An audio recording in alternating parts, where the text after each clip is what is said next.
Hi, welcome to Juice Bar. Today we're gonna mix a strawberry fields.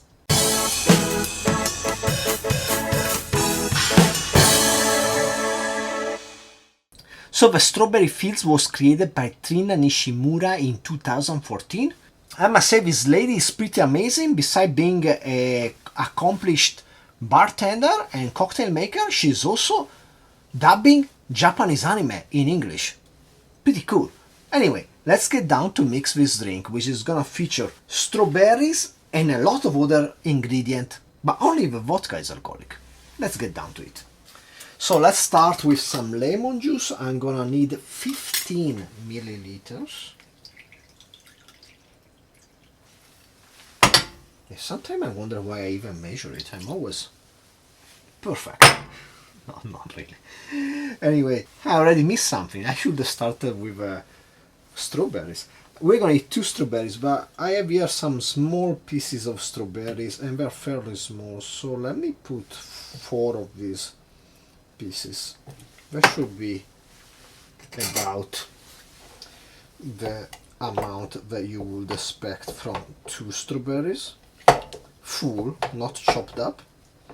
And I'm gonna smash them a little bit here at the bottom of a shaker with this pesto. Then we go on with some honey syrup. This is 3-to-1 honey syrup. A mix of honeys are inside, a bit of acacia from Canada, from Costco, and a bit of farm-made stuff from Italy with a mix of flowers in it. So 50 milliliters of this syrup.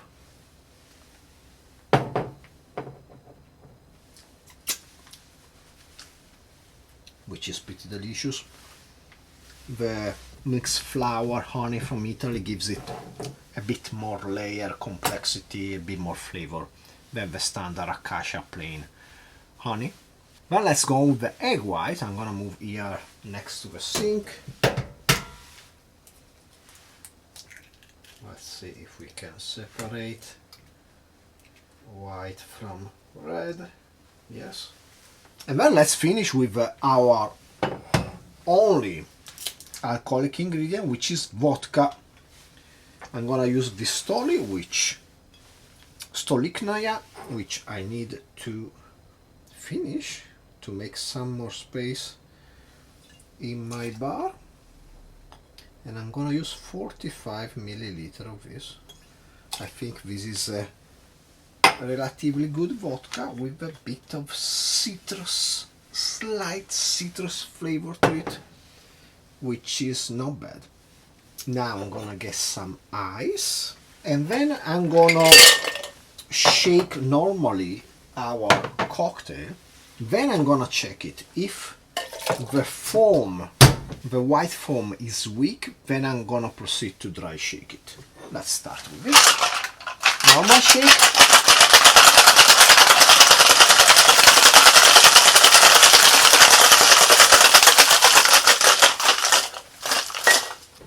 Let's take a look. I think it's fine. Let's fine strain in our chilled coupe.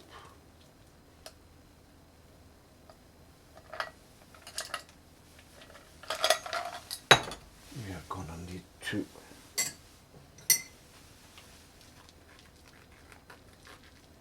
use our spoon because they are both strawberry pieces and egg white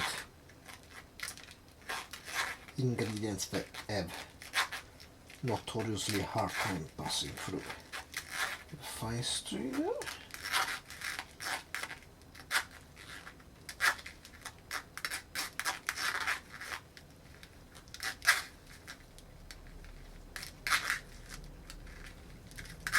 Use the strawberry as well. And now let's pass to the decoration, which is quite interesting. First of all, 5 drops of balsamic vinegar. Now, I hate passionately vinegar smell, and my balsamic vinegar I had at home It's not super expensive, so you had a pretty strong smell of vinegar, which I cannot take. Now, if you have an expensive, really long-aged balsamic vinegar, that might almost completely lose this bad smell. But to fix mine, I let it simmer for like 5 minutes, and so after letting it simmer a bit, it became a bit thicker, a bit of more of a sauce thing, and he almost lost all that unpleasant smell that I cannot take. I'm gonna need 5 drops of this. Let's see how. Maybe I'm gonna use this tiny spoon. Let's see. 1, 2, 3, 4, and 5. And then some ground black pepper.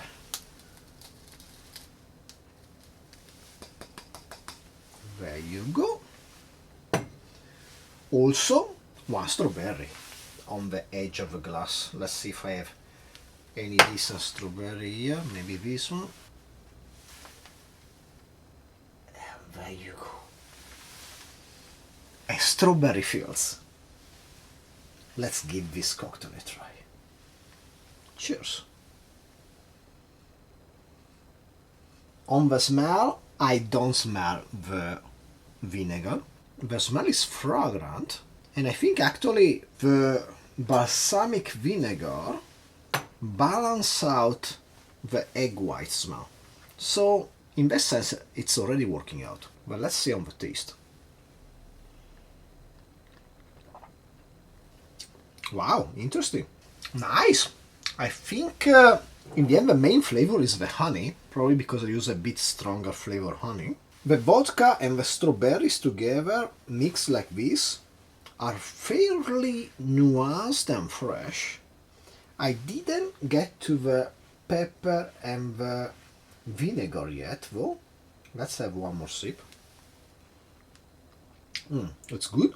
I really think the honey, it's the most important aspect of this so far, but I still haven't reached much vinegar or black pepper, so I need to have at least one more sip or two.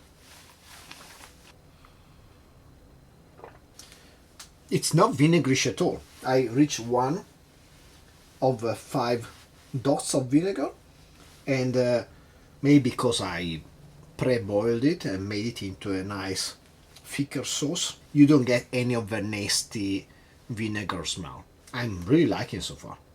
Again, didn't get much of the pepper. The pepper just floats on top, and it doesn't reach my mouth. Ah, maybe now. Yeah, now.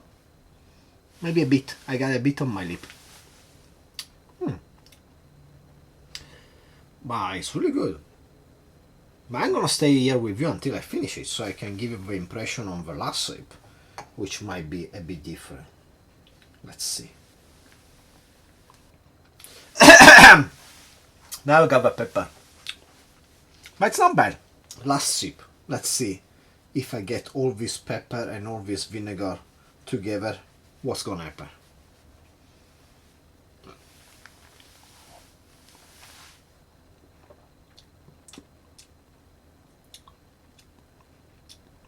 Oh, that's good.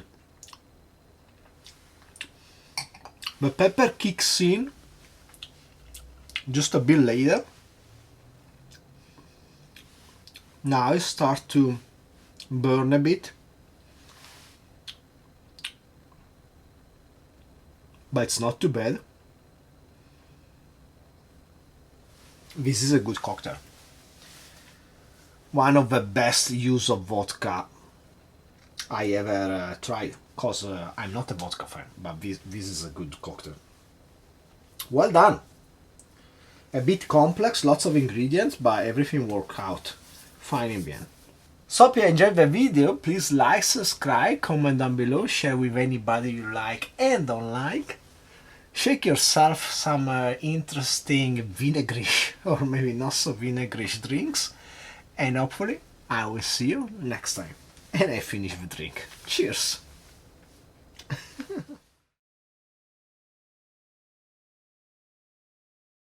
So this drink is called Strawberry Fields after, probably, most likely, the song by the Beatles, Strawberry Fields Forever, which is one of the most beautiful songs by the Beatles, in my opinion. It's so interesting, it's weird, he has the mellotron.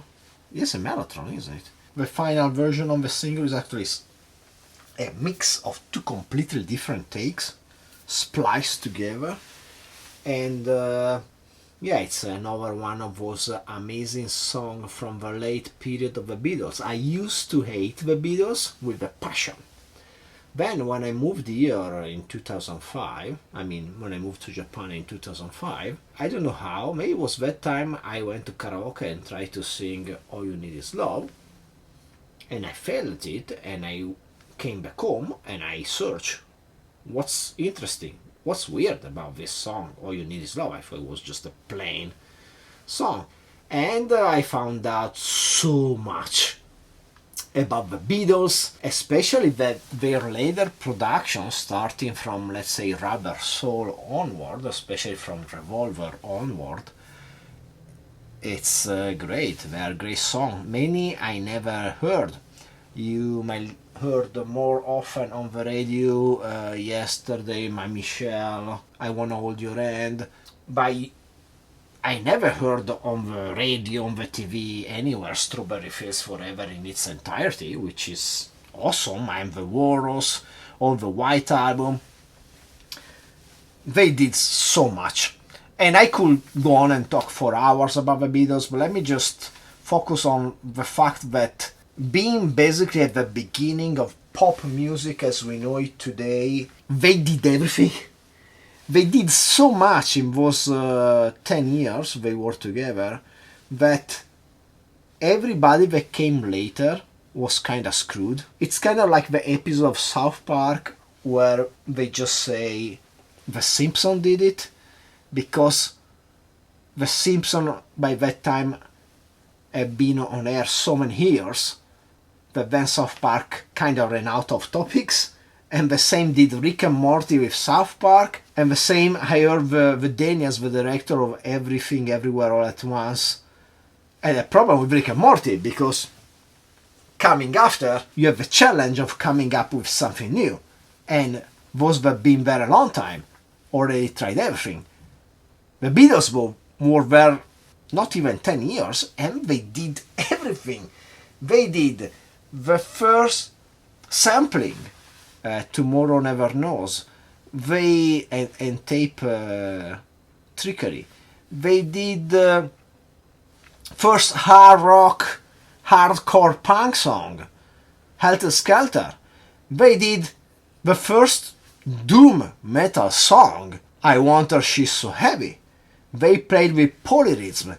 They played with weird key changes in their song, both harmonic and in time signature. They just did so many things. They were the first boy band even. They started being sold like entertainment for teenagers, girls, and they ended up writing some of the best songs ever. Yeah, I can go on forever. Strawberry Fields Forever.